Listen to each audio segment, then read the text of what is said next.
तो माइनॉरिटीज में religious identity बड़ी इंपॉर्टेंट है। तो कोई कहता है भाई अलग से आइडेंटिटी का कोई वो नहीं है, लेकिन सोशियोलॉजी के पर्सपेक्टिव से तो हमें देखना ही पड़ेगा कि उनका कैसे आचार आदान प्रदान या विचार होता है। मल्टीकल्चरल है इंडिया। इंडिया एक नेशन स्टेट है। इंडिया में जो है कोर में और पेरिफेरी दोनों जगह अलग अलग टाइप के डीटीज, अलग अलग टाइप की लैंग्वेज हैं, अलग अलग टाइप की आइडेंटिटीज हैं। Even among Muslims and other minorities, there are different kind of identities. Ancient time की बात करें तब भी हमारे यहाँ different identities थी। तो self identification is the key. Self identification is the important construction as far as India as a multicultural, multi-religious state is concerned. So Rajiv Bhargav, there was an author, उन्होंने बोला that there are two ways to understand. One is minority, one is majority. So majority and minority both are integral to nationalism, both are integral to democracy, but then they are related to electoral. Electoral यानी जो हम चुनाव लड़ते हैं उसके angle से आप इसको बोल सकते हो कि एक माइनॉरिटी एक मेजॉरिटी। फ्लेक्सिबिलिटी इलेक्टोरल एंगल से है, और ये जो है प्रेफरेंस के ऊपर बात है। जो आपको वोट दे रहा है, आपने एक पूरे ग्रुप को अपनी तरफ अपीज कर लिया, मेजॉरिटी हो सकता है और माइनॉरिटी भी हो सकता है। तो majority and minority social groups को डिफरेंट डिजिग्नेशन दिए जाते हैं without considering there political affiliations. जैसे हिंदू एक माइनॉरिटी है, हिंदू एक मेजॉरिटी है, मुस्लिम एक माइनॉरिटी है कुछ तरीके से, और कई जगह मुस्लिम मेजॉरिटी भी है। तो इसका मतलब ये हुआ categorisation and construction of certain identities. तो इसका मतलब क्या हो गया? Identity dependent majority, identity dependent minority.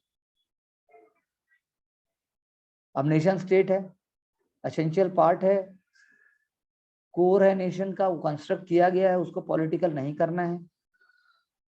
So when invisibility is there, सब बराबर है भारत में, तब जो है सभी भारत के नेचुरल सिटीजन बन जाते हैं और एक नेशन स्टेट के अंदर एक कल्चरल सोशल वैल्यू आ जाती है। ये हमारे सोचने की बात है। जो प्रोसेस हैं और मेथड हैं एक नेशन के, वो समय के साथ डेवलप होते हैं। फॉर एग्जाम्पल, हम कहते थे जो मुस्लिम्स फ्रीडम स्ट्रगल में नेशनल मूवमेंट को सपोर्ट कर रहे हैं उनको हम नेशनलिस्ट मुस्लिम कहते थे, क्योंकि वो राष्ट्रवाद के साथ थे। लेकिन हम नेशनलिस्ट हिंदू नहीं कह रहे हैं, हम सिर्फ नेशनलिस्ट मुस्लिम ही कह रहे हैं। जब हिंदू की बात हो रही है तो इट इज नेशनलिज्म ओनली। लेकिन हिंदू ट्रेडिशन, हिंदू कल्चर और बाद में हिंदू राष्ट्र, हिंदू नेशनलिज्म की बात भी हुई। सो हिंदू अगर आप बात करें, ऑलरेडी वो डिवाइडेड थे, हिंदू नेशनलिस्ट और Hindu secular. Okay, can you hold for a second please? Hello,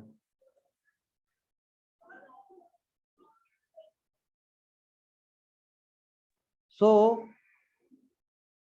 जो ये बात है जो हम चर्चा कर रहे हैं नेशनलिज्म और सेकुलरिज्म की, ये बात हो गई। तो इंडियन नेशनलिज्म, नेशनलिस्ट मुस्लिम, आप सोचिए ऐसे करके बातें। अब आया हमारा कॉन्स्टिट्यूशन। कॉन्स्टिट्यूशन में माइनॉरिटी के राइट्स की बात की गई। क्यों कोमल जी? Yes, Komal sir. जी video on please. Anchal ji आप भी ऑन कर सकते हैं, या मैं भी ऑफ कर दूं? हाँ कोमल,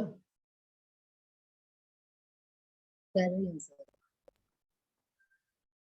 कर दूं मैं भी of?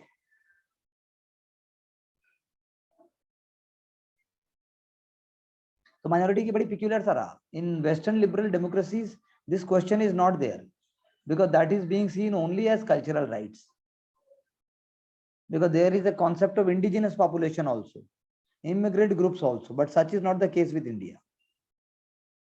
But in India it is the notion of multiculturalism. In India there is a notion of minorities, whether linguistic minorities or religious minorities. Moreover, minority rights, they are given in the constitution. So understanding India through the idea of majority community and minority community was started by the British rule. That is a wrong idea basically. because they were thinking that Hindu and Muslim must fight against each other and then only we are going to rule India for a longer time. So that is why when the census was introduced, the decennial census was introduced by Lord Ripon, and 1872-3 onwards was the first time when the census was introduced, and then decennial it was made every 10 years census was there. So separate electorates were also created by Morley-Minto reforms. They all reflected the idea of majority and minority. The electorates were also further, I should say further, they were increased to the idea of Sikhs and Christians and depressed classes and so on. But this all reflected that they wanted to divide. That is why at the time of independence, the idea of majority and minority are very much there in the minds of the leaders. So idea of minority, when we say it, is very stigmatizing, and that is why Muhammad Ali Jinnah wanted a separate nation for Muslims, because he believed that minorities cannot live here peacefully. But India as a nation has never believed in the idea of minority only.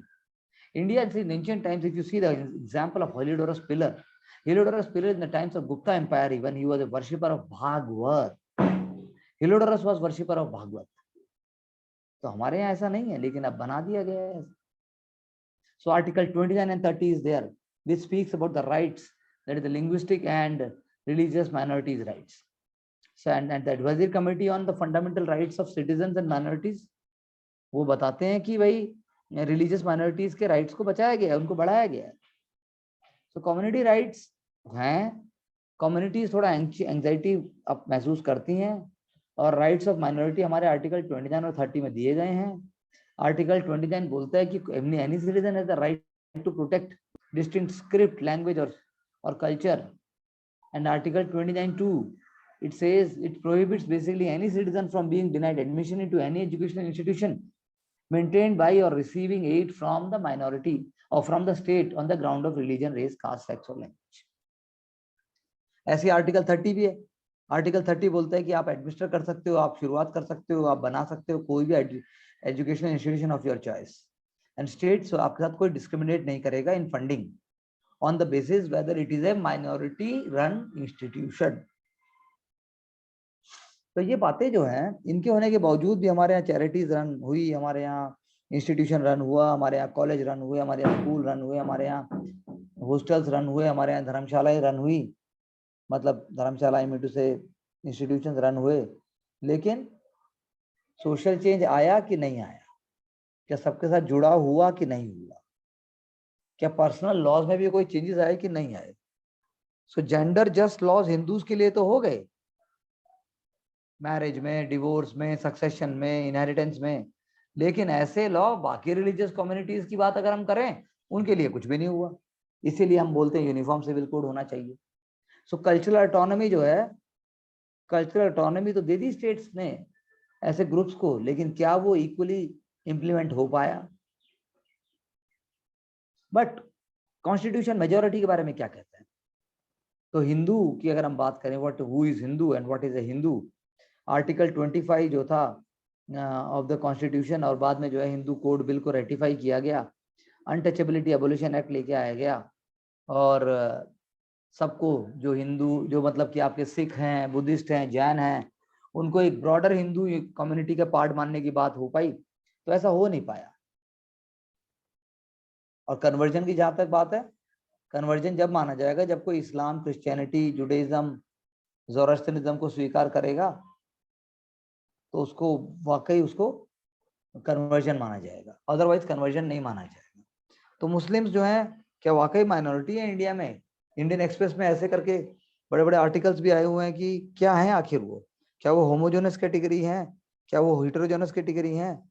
तो इसीलिए बहुत important है ये समझना कि minority जो है वो मेजोरिटी के अगेंस्ट अगर एक कॉन्सेप्ट बनाया गया तो क्या वो वाकई सही है? हिंदू कौन है इंडिया में? अनटचेबल्स कौन है इंडिया में? आर अनटचेबल्स रियली अनटचेबल्स और they are Hindus? Majority of Hindus जो है वो कैसे आइडियाज को प्रेफर करना पसंद करते हैं? So partition and independence, partition and post independence times, we have seen lot of changes. अभी अगेंस्ट मुस्लिम कम्युनिटी। ऐसा कहा जाता है कि भाई कुछ लोग आवाज उठा रहे हैं। हिंदूज के लिए तो कोई कंट्री नहीं है, मुसलमानों के लिए तो अलग कंट्री है, इसीलिए गवर्नमेंट ऑफ इंडिया ने द सिटीजनशिप अमेंडमेंट एक्ट भी बनाया, ताकि अपने आसपास की कंट्रीज से, बांग्लादेश से, पाकिस्तान से, अफगानिस्तान से जो भी हिंदू आना चाहे वो आ जाएं। सो बेसिकली इसके ऊपर सब्जेक्टिव आइडियाज है। ओके, लेकिन मुस्लिम्स जो हैं वो इंटीग्रल पार्ट हैं। मुस्लिम्स जो हैं वो प्रोफेशनली उस चीज को देखें। मुस्लिम्स जो हैं वो आ, ऐसा नहीं है कि माइनॉरिटी मतलब उनकी नंबर बहुत थोड़े हैं। तो ये वाला आइडिया हमें समझना पड़ेगा। इवन पाकिस्तान और इंडिया का जब बंटवारा हुआ तो किसी को भी नहीं पता था एक्चुअली में बिहेव कैसे करना है, कि आखिर जो हो रहा है वो सही भी हो रहा है या गलत हो रहा है। क्योंकि हम जैसे ही किसी को माइनॉरिटी कहते हैं, माइनॉरिटी कम्युनिटी, तो उसके बाद जो है उसके अंदर भी जो लोअर कास्ट हैं, उसके अंदर भी जो कम्युनिटीज हैं और छोटी छोटी, वो और भी ज्यादा मार्जिनलाइज्ड हो जाती हैं। ये हम कहना चाहते हैं। तो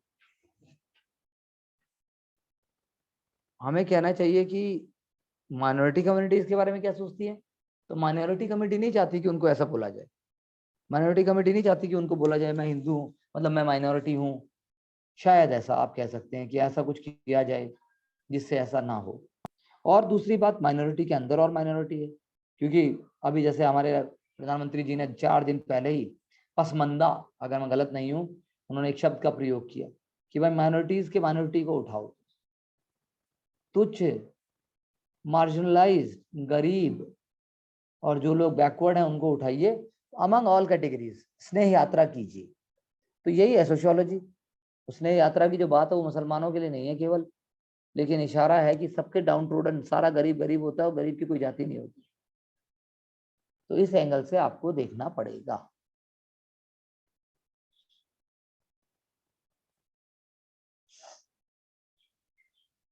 ठीक है जी। इसमें मैरिज भी ले आओ, इसमें फिर बाकी एलिमेंट भी ले आओ, इसमें सारी चीजें लेके आओगे तो आपको जो करंट कंटेम्प्रेरी सिचुएशन है उसका ट्रिपल तलाक भी आएगा। हिजाब की जो रो आई है, हिजाब रो, वो भी इनडायरेक्टली आएगी। लेकिन आपको इस बात पे कमेंट नहीं करना है कि वेदर इट इज लीगल और इलीगल, वेदर हिजाब जो है वो कोर्ट का क्या आदेश है, वो सब नहीं देखना है। आपको तो पूरा एक सोशियोलॉजिकल पर्सपेक्टिव से एक ब्रॉड व्यू देखना है और इसको क्वेश्चंस के हिसाब से कर देना है। कोमल जी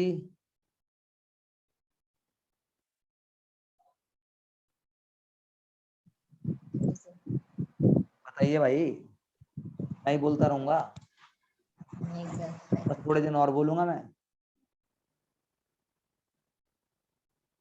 समझे। लास्ट में वही गाना आएगा, हम तो ठहरे परदेसी साथ क्या निभाओगे, है ना। तो हम परदेसी कहें और आप साथ नहीं निभाओगे, और गाने में क्या है, तुम तो ठहरे परदेसी। और इसमें माइनॉरिटी मेजोरिटी में कोई एलिमेंट, कोई एंगल आपको अगर लेके आना है तो बताइए मुझे, बताइए।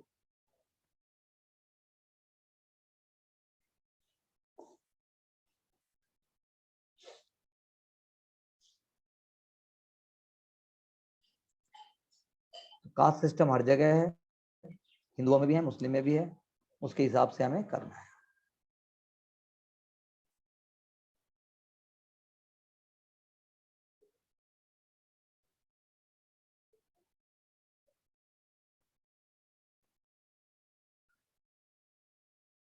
इस्लाम में भी कोई ऐसी परफेक्ट हार्मनी नहीं है। आए दिन अलग अलग, ये कहता है इस्लाम इस्लाम, वो कहता है, कभी कुछ कहता है। तो डिफरेंट डिफरेंट इंटरप्रिटेशन आते हैं। लेकिन हमने एक बात कहा है, माइनॉरिटी का रिप्रेजेंटेशन है, माइनॉरिटी हमें कहना चाहिए माइनॉरिटी कमीशन है। उसके बाद उनकी लैंग्वेज प्रमोशन के लिए भी है, उनकी कल्चर प्रमोशन के लिए भी है, सिख के लिए भी है, एंड क्रिश्चियनिटी के लिए तो है ही है। तो इन सब के लिए है, लेकिन इन सब चीज़ों को कॉलोनियल मूवमेंट से लिंक करके और कर देना है उनको।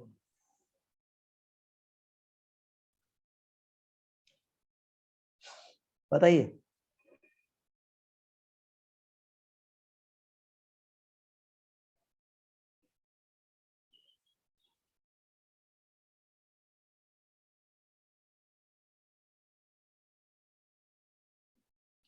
राम जन्मभूमि तो हो चुका है, अब तो आपको जो काशी मथुरा और जो बाकी सारा है वो देखना है थोड़ा थोड़ा, तो फिर बात करते हैं उसके बारे में।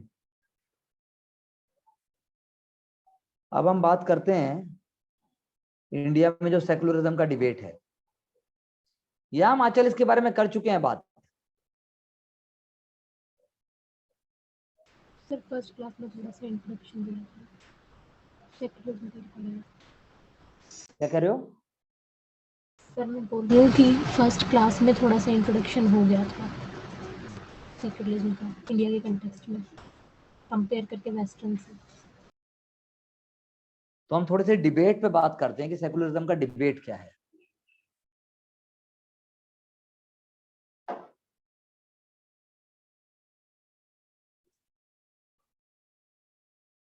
सेकुलरिज्म अभी भी urban Naxal, secularism, pseudo secular,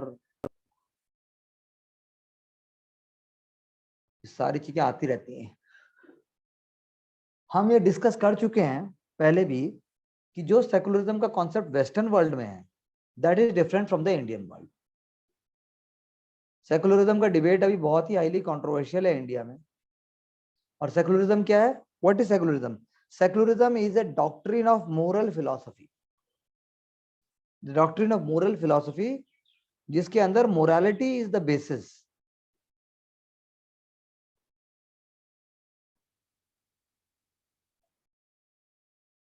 morality is the basis, और जिसके ऊपर भी सबसे इंपॉर्टेंट बात क्या है कि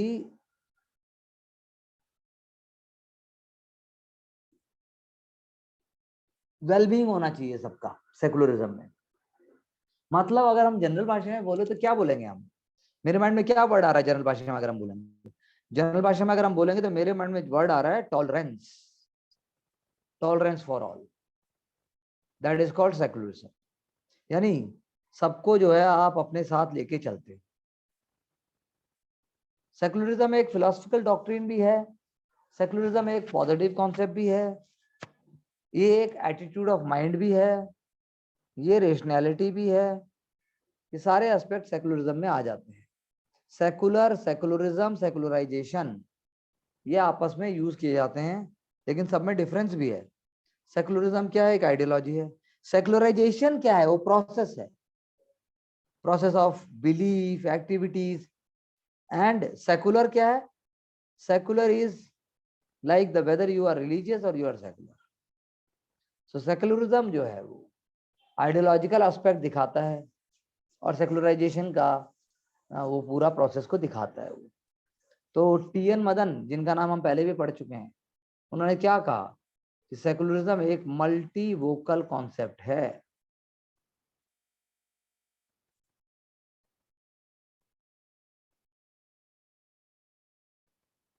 दूसरा, वो ये भी कहते हैं कि डिफरेंट लोगों के लिए सेकुलरिज्म डिफरेंट आइडिया वे करेगा। लेकिन दो डिफरेंट आइडिया हैं इसके अंदर कि भाई सेकुलरिज्म एक स्टेट की पॉलिसी भी हो सकती है, और दूसरा ये भी हो सकता है सेकुलरिज्म का मतलब है कि स्टेट आपका सभी राज्यों से, सभी के सभी धर्मों से वो बराबर बराबर दूर हो गया है।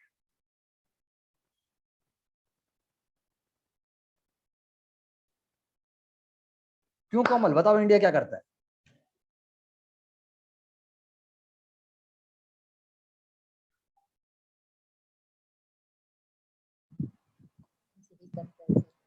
हैं?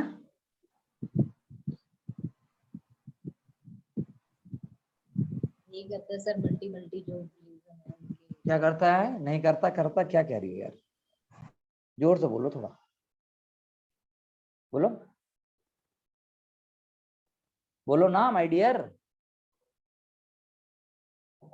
अरे अपने फेरी क्रीम को छोड़ दो, ठीक है? वो ऐसा फेस सर, वॉश लगाओगी, मुल्तानी मिट्टी लगाओगी तो फिर से कुछ वही कर होगा। नहीं सर, ऐसा आप ऐसा क्यों बोल कहाँ कहाँ खोई रहती है? रहे हो? ऐसा हैं?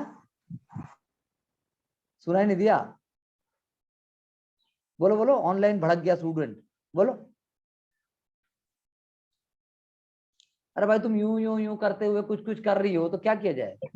सर मैं आराम से तो कुछ कर भी रही हूँ सर, क्लास ऐसे में बैठो, ऐसे बैठो।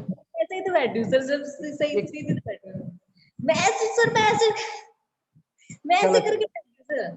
ठीक है नहीं सर, आप गलत कह सोच रहे हो सर। अच्छा अच्छा ठीक है, हम अपने शब्दों को वापस लेते हैं। आंसर तो बता दो। तुम्हें टीवी के डिबेट में जाना चाहिए। मुद्दा क्या था, बात को कहां लेगी। मैंने पूछा भारत की स्टार्ट किया है। उत्तरी की। अच्छा तो भाई कोई आदमी यूं यूं यूं कर रहा है। कुछ भी नहीं कर रहे सर। मैं आंचल से पूछ लो सर, आंचल भी तो बैठी है सर, कुछ कर रही हो तो सर। ठीक है ओके, मान लिया। आंसर बता दो चलो। आप क्वेश्चन रिपीट करो सर। हाँ, मैं ये कहना चाह रहा हूं कि हमारे देश में सेकुलरिज्म की क्या पॉलिसी है। कैसा सेकुलरिज्म है हमारे देश में। हमारी पॉलिसी है क्या स्टेट की सेकुलरिज्म, या सभी धर्मों से हम इक्वी डिस्टेंट हैं। यस। क्या यस। सर न्यूट्रल है। अरे रुक जा भाई, आंचल तू क्यों बोल रही है बीच में। हैं सर आंचल को बोलने दो सर, उसको मौका दिया जाए। मौका दिया जाए जबरदस्त। अरे लड़की, नहीं सर, मैं तो बोलती रहती हूँ, वो कुछ नहीं बोलती सर, उसको मौका दिया जाए। मैं दूंगा ना मौका, देने वाला तो मैं हूँ। मैं डिसाइड करूंगा। Okay sir. हाँ हाँ तो सर सेकुलरिज्म है सर, कहने को है सर, पर लेकिन ओ माय कौन गॉड, करता है? कोमल ऑन रिकॉर्ड कह रही है कि हमारे देश में कहने को सेकुलरिज्म है। कौन करेगा सर? आंचल, आंचल बताएगी सर, या आप बताओगे तुम वैसे? बताओ कि हमारे देश में क्या पॉलिसी है सेकुलरिज्म की। बताओ आंचल और बताओ कोमल।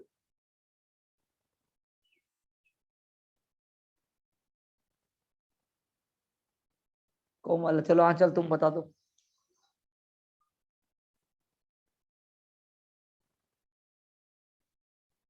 सर न्यूट्रल रहना और रिलीजियस ग्रुप्स के लिए न्यूट्रलिटी का कंसेप्ट है। नहीं, मैं ये पूछना चाह रहा हूँ हमारे देश में सेकुलरिज्म स्टेट पॉलिसी है कि नहीं है। सर। स्टेट पॉलिसी है, चलो है। क्या हमारे देश में सारे धर्मों से स्टेट को इक्वी डिस्टेंट रहना चाहिए कि नहीं रहना चाहिए। रहना चाहिए। तुम क्यों बोल रही हो अब।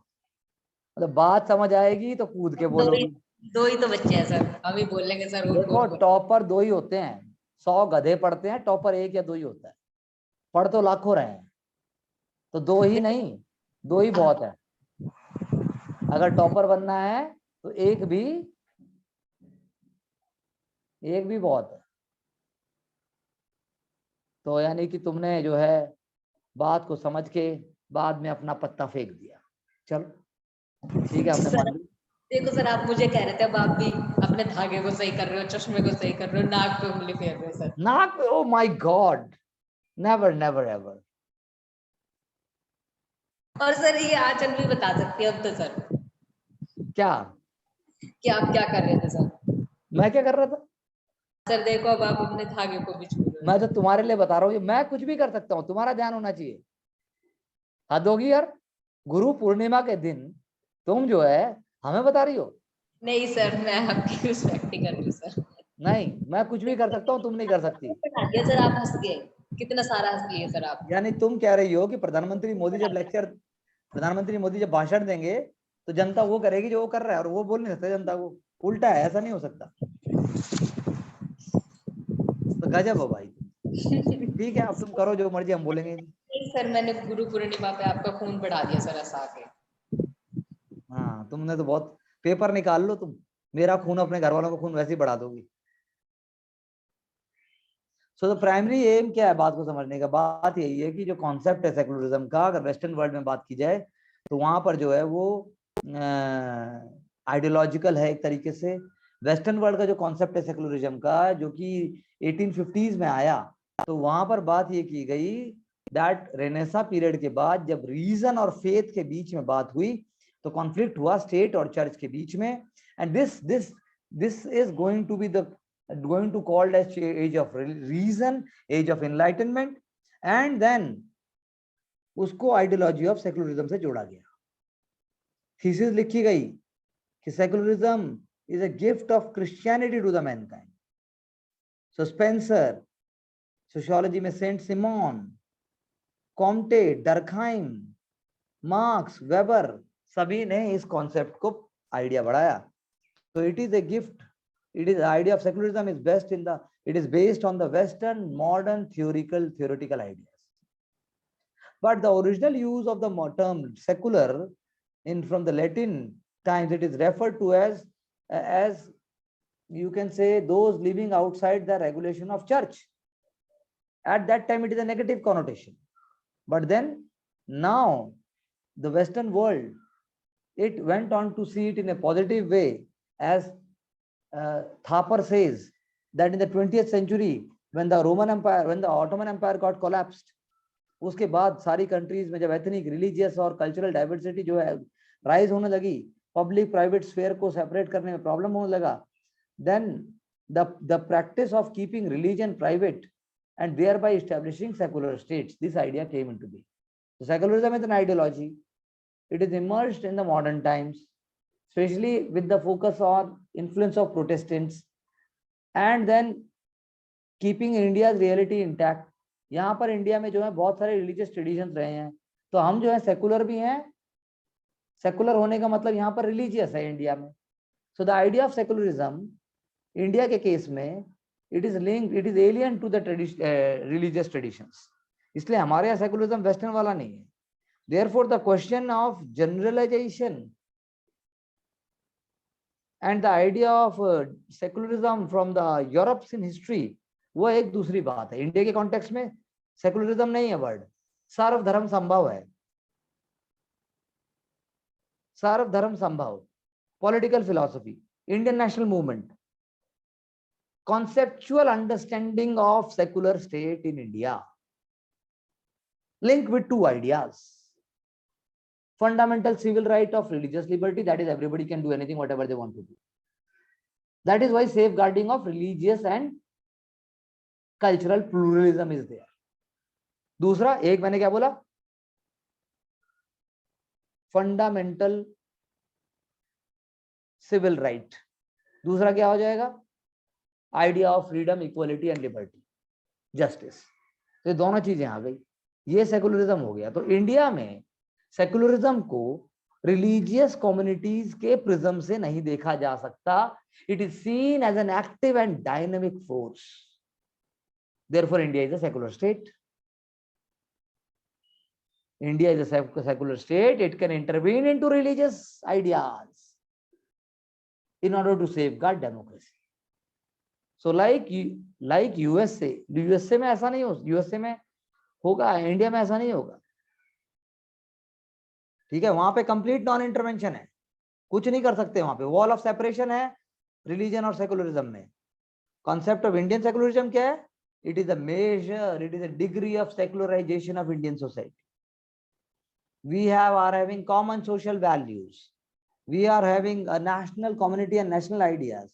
It is a non-discriminatory rejection of all religions. India के केस में क्या है? Non-discriminatory rejection of all religions. But India क्या कहता है? There is no state religion and the state shall treat all religions equally. That is why government can intervene in special circumstances, and it differs from USA and their understanding of secularism. So Indian state is often helpless. जब बात करते हैं fundamentalism, हम fundamentalism कल करेंगे, लेकिन वही है कि पॉलिटिकल विल पावर पे डिपेंड करता है और स्टेट कब इंटरवीन कर रहा है और कब नहीं कर रहा है और किस पर्पस से कर रहा है. If the state is intervening with the scope of religious ideas, and the state is also working with the idea कि एक लिमिट के बाद ही इंटरवेंशन करूं और कहां करूं. For example, Indian state can definitely do positive discrimination. Sabarimala case के अंदर ये पॉजिटिव डिस्क्रिमिनेशन की बात ही है कि वुमेन को इक्वल राइट्स क्यों ना दिए जाएं, दरवाजे खोले जाएं उनके लिए भी. ये पॉजिटिव डिस्क्रिमिनेशन प्रैक्टिस है. और भी बहुत सारे केस ऐसे हो सकते हैं. अनटचेबिलिटी का केस हो सकता है. टेंपल के अंदर दलित प्रीस्ट को रखने का केस हो सकता है. लेकिन हमारा कॉन्सेप्ट सेकुलरिज्म का वेस्टर्न कॉन्सेप्ट से बिल्कुल डिफरेंट है. यूएस वाला तो एकदम वॉल है, दोनों में कोई कंसेंसस ही नहीं है. पर इंडिया के केस में वही है कि भाई पर्सनल लॉज जो रिलीजन पे बेस्ड हैं उनको कैसे यूनिफॉर्म किया जाए। हर रिलीजन के अंदर वुमेन का लॉ बहुत ही ज्यादा सबऑर्डिनेटेड है। Hindu adoption, Hindu marriage, Hindu maintenance act, Hindu succession act, सब जगह रिलीजियस एलिमेंट हैं, लेकिन वुमेन उसके अंदर सेकेंडरी है। तो टर्म सेकुलर और सेकुलरिज्म जो है प्रियम्बल में आया है। कब आया प्रियम्बल में, बताओ जरा, बताओ कोमल। अगर पूछने पे आ जाओ तो 2 दिन में कक्षाएं बंद हो जाएं। नहीं सर, पता है 51 हाँ 51। क्यों भाई 51? पॉलिटी नहीं पढ़ाई किसी ने? पढ़ाई है सर। तो 51 कैसे हुआ? मैं बात करूंगा तुम्हारे पॉलिटी के टीचर से। कौन पढ़ा रहा है? अभी नहीं पढ़ा है सर, खुद से किया है। नहीं सर, बताओ बताओ। सेकुलर वर्ड इंडियन कॉन्स्टिट्यूशन में कहाँ है कोमल? प्रियम्बल में है कि नहीं है? प्रियम्बल में तो है सर, ये तो हाँ सर प्रियम्बल में प्रियम्बल में है। इंडिया। Yes sir. और कहाँ है? कब आया?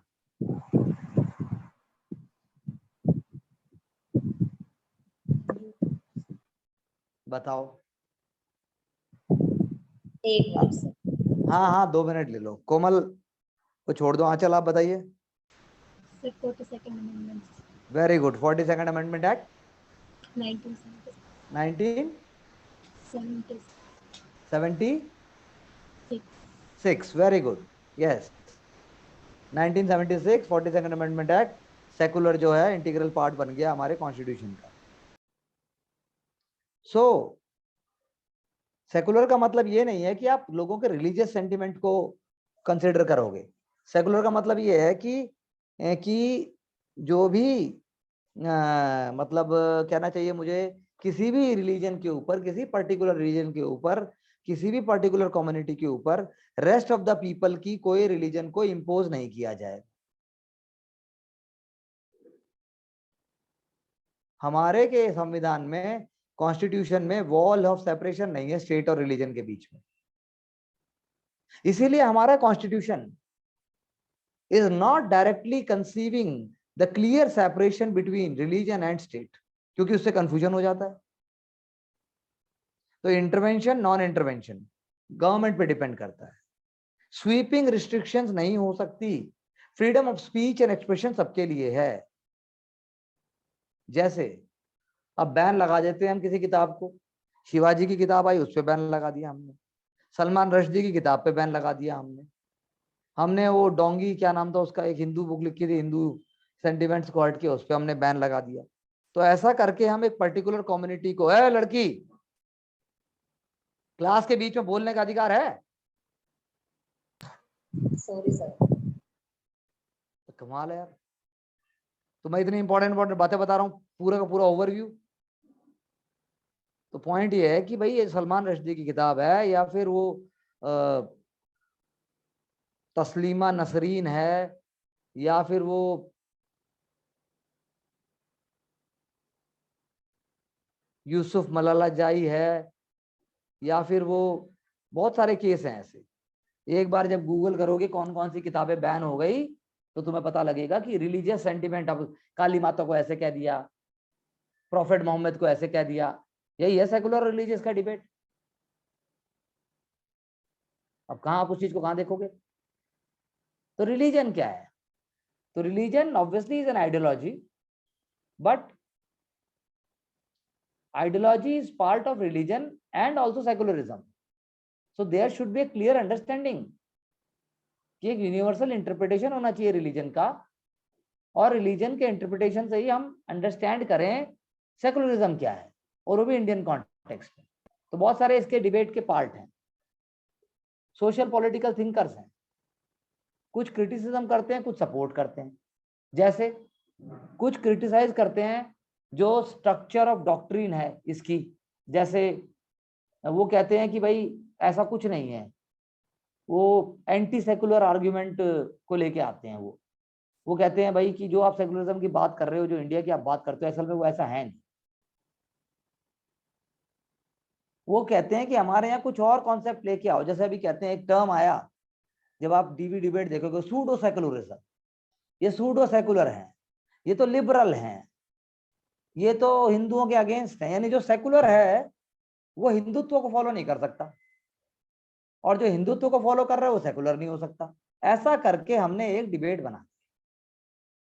सेकुलर का मतलब है कि आप माइनॉरिटी को प्रोटेक्ट कर रहे हैं, जबकि ऐसा नहीं है।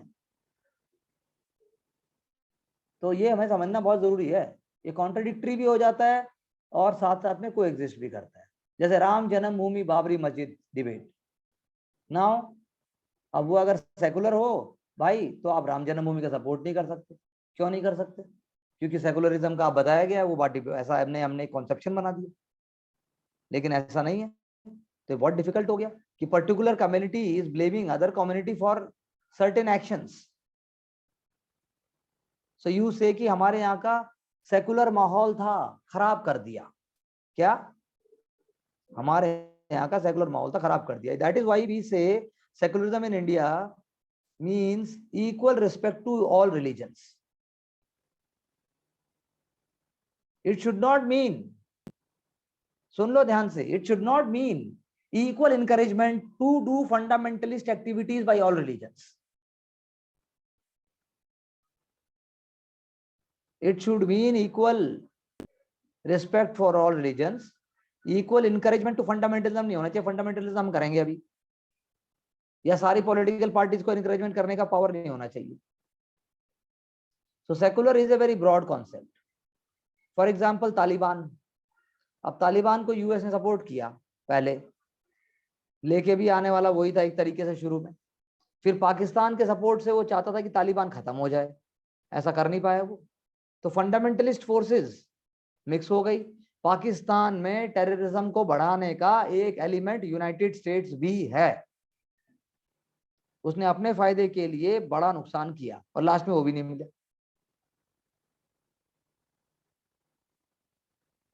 जैसे आप मान लो फंडामेंटलिस्ट ग्रुप हैं, विश्व हिंदू परिषद है, बजरंग दल है, ये सब है। ये अगर हिंदुत्व के नाम पे, या ये अगर मान लो राष्ट्रवाद के नाम पे एक पर्टिकुलर रिलीजन को प्रमोट करते हैं, या फिर वही है Simi, students Islamic movement of India, जो स्लीपर सेल की तरह भी काम करते हैं, अगर उन्हीं को प्रमोट किया जाएगा, उन्हीं को देखा जाएगा, तो चीजें चलेंगी कैसे? आप मुझे बता दीजिए कैसे हो पाएंगी? बताइए कैसे हो पाएंगी? तो आपको ये सब देखना पड़ेगा। जीएस में क्वेश्चन आता है सीधा सीधा, ओवरग्राउंड वर्कर क्या होते हैं, टेररिज्म कैसे फैल रहा है। तो मैंने आपको आज एक पूरा का पूरा कॉन्सेप्ट बता दिया, जो कि सोशियोलॉजी एक्चुअली नहीं है, ये है तो पॉलिटी। लेकिन फिर वही है कि भाई अब हम कुछ छोड़ते नहीं है, तो इसलिए हमने ये भी नहीं छोड़ा। तो एक स्ट्रेंज कॉम्बिनेशन है इंडिया में। जैसे गोधरा राइट्स हुए, तब भी यही बोला गया मेजोरिटी कम्युनिटी ने माइनॉरिटी के साथ अलग किया। लेकिन उससे पहले कार सेवक जो आ रहे थे ट्रेन में, वो जलाए भी तो गए थे। उसके बाद सुप्रीम कोर्ट ने अभी अभी एडमिनिस्ट्रेशन को दिया फ्री हैंड, बोला कि उनकी गलती नहीं थी, स्टेट जो है, स्टेट ने जानबूझ के नहीं किया, स्टेट कर नहीं पाया था। क्या बोला? स्टेट कर नहीं पाया था। तो मोदी जी को फ्री टिकट मिली, मोदी जी को फ्री किट मिली। और भाई फिर क्या था, जिन लोगों ने भी सो कॉल्ड सेकुलरिज्म का झंडा उठा के मोदी जी या बाकियों के अगेंस्ट बात की गई थी, वो जो है जेल में हो गए। अब they are in the jail only. समझ रहे हैं कोमल जी?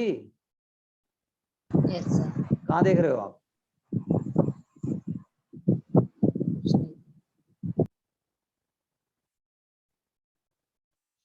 तो इंडिया को अगर एक लॉन्ग टर्म एक वो रखना है, तो ऐसा नहीं कि हिंदू जो है सिर्फ हिंदू ही रहेगा, या हिंदुइज्म जो है बहुत ही वैसा हो जाएगा। सब कुछ कोएग्जिस्ट करेगा। और यहाँ पर बहुत सारी सेक्टेरियन आइडेंटिटीज है विद इन हिंदू ऑल्सो। वैष्णव है, शैव है, लिंगायत है, शाक्त है, कास्ट अपनी जगह है। सेकुलरिज्म इज इंडिया में आप कह सकते हो कि वो जाति को भी दिखाता है एक तरीके से। तो यूरोपियन एक्सपीरियंस के मुकाबले बहुत डिफरेंट है। हमारे यहाँ बहुत सारी कम्युनिटी आइडेंटिटीज हैं, तो माइनॉरिटीज हमारे यहाँ मेजोरिटी से थ्रेटन फील करने की जगह वो उनको कॉम्प्लीमेंट भी करती हैं। मेजोरिटेरियन को अगर ये लगेगा हमें इग्नोर किया जा रहा है और उनको स्पेशल असिस्टेंस और एक्सप्लॉयटेशन हमारा हो रहा है और उनको दिया जा रहा है, तो वो भी ऐसे ही करेंगे फिर। तो इसलिए नैरो माइंडेड नहीं होनी चाहिए, there shouldn't be any narrow minded. और इंटर रिलीजियस एस्पेक्ट पे फोकस होना चाहिए, लेकिन बहुत ज्यादा नहीं होना चाहिए।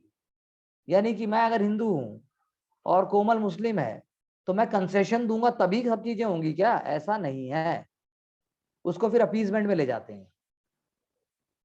ओके, हिंदुत्व आइडेंटिटी अगर आप बोलते हो है ठीक है, लेकिन हिंदुत्व आइडेंटिटी में एज पर इंडियन नेशन क्या सारे के सारे एलिमेंट फिट हो जाएंगे? ऐसा मुश्किल है। सो एक मल्टी डायमेंशनल सेकुलराइजेशन प्रोसेस है, प्रॉब्लम्स हैं, लेकिन उसके अंदर ओवर एम्फसाइज नहीं होना चाहिए हिंदू और मुस्लिम्स के ऊपर ओनली। तो हमारे यहाँ हिस्टोरिकल स्पेसिफिसिटी देखी जानी चाहिए। It is not a western concept. The real debate जो है वो एक्चुअल डिबेट इंडिया का मतलब ये है कि ग्राउंड लेवल के ऊपर हिंदू, मुस्लिम, सिख, ईसाई, everybody remain with each other. Everybody, Mohanty ने ऐसा बोला, हैंसन ने बोला, मदन ने बोला, सबने ऐसी बातें बताई कि सेकुलरिज्म का जो कॉन्सेप्ट है इंडिया में वो सिर्फ रूलिंग पावर की, रूलिंग इलीट की या पॉलिटिकल पावर्स की सिर्फ हेल्प ना करे, वो रियली में जो है सर्वधर्म संभव को, जिसको हम कहा गया है हिंदुइज्म सबको अकोमोडेट करे, मल्टी रिलीजियस हार्मनी हो, एक स्टेट ऐसा बने जिसके अंदर सारे के सारे धर्मों का इक्वल वो स्थान हो। That is what we want. So glorification करें हम इंडियन ट्रेडिशन का, लेकिन कॉन्ट्रडिक्शंस को हम सिर्फ हटा दें वो भी नहीं हो सकता। कॉन्ट्रडिक्शंस को एड्रेस करना पड़ेगा, सोशियो पॉलिटिकल डोमिनेशन को देखना पड़ेगा, मार्जिनलाइज सेक्शंस को मेन स्ट्रीम में लाना पड़ेगा, सबको अपने धर्म निभाने के लिए सबको जो है सेक्रेट स्पेस देना पड़ेगा। तो reason and nationality are important, reason and rationality are important, and the important role is played by religious institution in this regard. This is what is called the secular outlook for India. Modern India wants a secular outlook, but it wants a secular outlook in a different way. It wants a secular outlook. Okay, it wants a secular outlook in a way by which it wants to bring all religions together. जैसे अब कोई खालिस्तान मांग रहा है, कोई गोरखालैंड मांगेगा, कोई Vidarbha land मांगेगा, तेलंगाना का डिमांड तो दे ही गया, असम का बॉर्डर इशू है, कश्मीर का प्रॉब्लम था, डिसहार्मनी हो गई मान लो हिंदू मुस्लिम्स में, यूनिवर्सल सिविल कोड का डिबेट है, शाहबानो केस हो गया, ट्रिपल तलाक हो गया, उसके बाद जो है हाँ टायरनी ऑफ द मुगल्स की हम बात करते हैं, हम बोलते हैं राणा प्रताप और उनको नहीं दिया गया। तो ये सारे एलिमेंट जो हैं वो इंडिया के सेकुलरिज्म के कॉन्सेप्ट से जुड़े हुए हैं, लेकिन हमारे यहाँ कोई ग्रेट वॉल ऑफ सेपरेशन नहीं है चर्च और स्टेट के बीच में। यूएस में तो है। नीदर इंडिया के अंदर व्हील ऑफ लॉ ऐसा मॉडर्न सेकुलरिज्म का आ गया है कि भाई सारे के सारा टॉलरेंस आ गया है, अभी इनटॉलरेंस बढ़ रहा है बहुत जगह। तो इससे क्या हो गया, रिलीजनाइजेशन, जैसे रीजनलाइजेशन होता है ना, तो किसी किसी स्टेट का रिलीजनाइजेशन भी हो सकता है। अगर रिलीजनाइजेशन हो गया तो राज्य जो है पतन की ओर उन्मुख हो जाता है, ये हमें देखना पड़ेगा।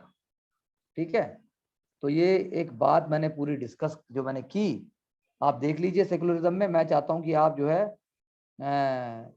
इसको आइसोलेशन में ट्रीट नहीं किया जा सकता सेकुलरिज्म को, इसकी प्रॉपर अंडरस्टैंडिंग और प्रॉपर फंक्शनिंग चाहिए। It is important to examine कि इसके अंदर कम्युनिटी के सारे ग्रुप्स का इन्वॉल्वमेंट है कि नहीं है। ये बहुत इंपॉर्टेंट है कि इंडिया की जो सिचुएशन है उसके हिसाब से किया जाए। यानी इसका सॉल्यूशन क्या है? इसका सॉल्यूशन है कि सबको मौका दिया जाए। इसका सॉल्यूशन है मार्जिनलाइज सेक्शन को मेन स्ट्रीम में लाया जाए। इसका सॉल्यूशन है गर्ल्स को एजुकेशन दी जाए। इसका सॉल्यूशन है जेंडर इक्वलिटी लाई जाए। इसका सॉल्यूशन है कि अवेयरनेस और क्लोज माइंडसेट को हटाया जाए। इसका सॉल्यूशन है सरकार जो है सबको साथ लेकर चले, जैसा वो कहती है सबका साथ सबका विकास। ये है सेकुलरिज्म का पूरा डिबेट। अब इसके बाद एक दो पॉइंट टॉपिक और रह जाते हैं जो बड़े इंपॉर्टेंट हैं। जो भी एक बार तो हमें डिस्कस करने ही पड़ेंगे, क्योंकि क्वेश्चन तो आएगा ही इनके ऊपर, जैसा कि हमने प्रीवियस ईयर क्वेश्चन में देखा है, आ रहा है क्वेश्चन इनके ऊपर।